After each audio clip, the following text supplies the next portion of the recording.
आज की कहानी है के देने भर से बहू बेटी नहीं बन जाती। विदा होते समय बस एक यही आवाज़ सुनाई दे रही थी, भाई साहब आप परेशान ना हो, मुक्ति को हम बहू नहीं बेटी बनाकर ले जा रहे हैं। धीरे धीरे सुबह हुई और गाड़ी एक सजे हुए घर के सामने जा रुकी और जोर से आवाज़ आई, जल्दी आओ बहू आ गई।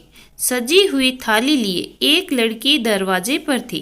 ये दीदी थी जो स्वागत के लिए दरवाजे पर थी।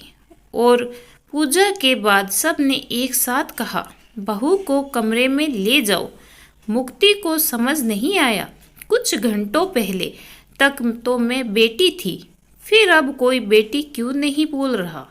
बहू के घर से फ़ोन है, बात करा दो। फ़ोन पर माँ थी। कैसी हो बेटा? मुक्ति, ठीक हूँ माँ। पापा कैसे हैं? दीदी, अभी तक रो रही हो क्या? माँ, सब ठीक है। तुम्हारा मन लगा मुक्ति? हाँ माँ, लग गया। माँ से कैसे कहती, बिल्कुल मन नहीं लग रहा, घर की बहुत याद आ रही है। फ़ोन रखते हुए माँ ने कहा, बेटा देखो बहुत अच्छे लोग हैं, बहू नहीं बेटी बना कर रखेंगे, बस तुम कोई गलती मत करना। मुक्ति और उसकी ननद विभा दोनों का जन्मदिन एक ही महीने में आता था।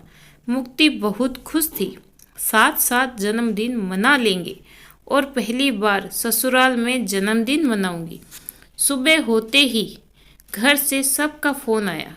मन बहुत खुश था और पति के मुबारकबाद देने से दिन और अच्छा हो गया था। खैर शाम होते होते सब लोग एक साथ हुए और बस केक कट कर दिया गया और सासू माँ ने एक 50 का नोट दे दिया।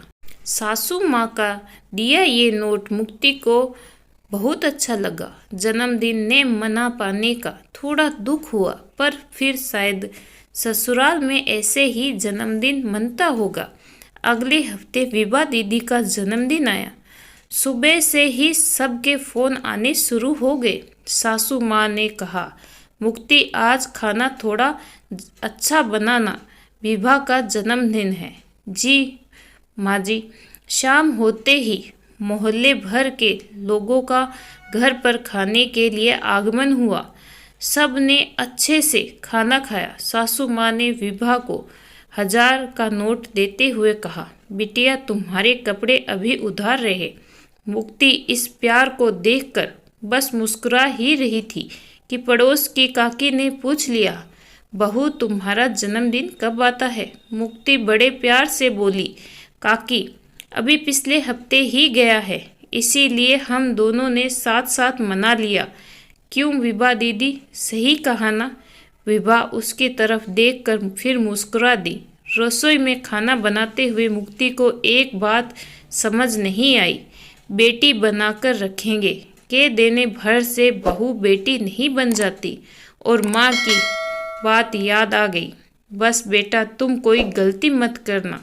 और आंखें ने जाने कब नम हो गई। इस कहानी के बारे में आपकी क्या राय है, कमेंट करके ज़रूर बताइएगा। ऐसी कहानियाँ अगर आप और सुनना चाहते हो तो प्लीज़ चैनल को सब्सक्राइब ज़रूर करें। कहानी अच्छी लगी हो तो लाइक ज़रूर करें।